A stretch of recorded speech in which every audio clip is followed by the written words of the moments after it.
Hello' guys, সকলোকে নমস্কাৰ জনাইছোঁ পুনৰ এটি মোৰ নতুন ব্লগলৈ। আৰু মাঘৰ বিহুৰ সকলোকে আন্তৰিক শুভেচ্ছা জ্ঞাপন কৰিলোঁ।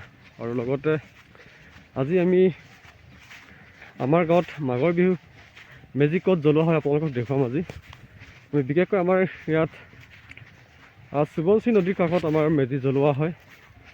আজি মেজি কেনেকৈ বনোৱা হয় আৰু কেনেকৈ জ্বলায় এই সকলোখিনি আপোনালোকক দেখুৱাম। আৰু লগতে আশা ৰাখিল আপোনালোকে ভালে থাকক আৰু ভালে গ'লে মাঘৰ বিহু আজি উদযাপন কৰক, তাৰ কাৰণে সকলোকে মই কামনা কৰিছোঁ। আৰু মাঘৰ বিহু এটা মেজি আমি জ্বলাম, আৰু মেজি জ্বলোৱা জেগালৈ মই গৈ আছোঁ এতিয়া বৰ্তমান।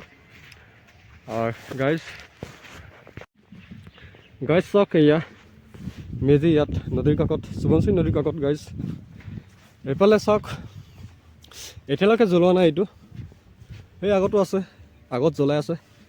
আৰু ইয়াত এয়া নদীৰ কাষত আছে, চাওক এইটো জ্বলোৱা নাই এতিয়ালৈকে। আৰু মই এই নদীৰ কাষত গৈ আছোঁ, এই আগত এইফালে জ্বলি আছে। আমাৰ ইয়াত চুবুৰী ভিত্তিত জ্বলোৱা হয়, আমাৰ ঘৰে ঘৰে নজ্বলায় ইয়াত। বিশেষকৈ আমাৰ চুবুৰী ভিত্তিত জ্বলায় ডাঙৰকৈ। সেই নদীৰ কাষতে গা চা ধুৱে আৰু ইয়াতে জুই পোহায় আৰু মেজি ইয়াতে খৰি জ্বলাই পিনি সকলো মাহ প্ৰসাদেৰে ইয়াত উপভোগ কৰা হয়।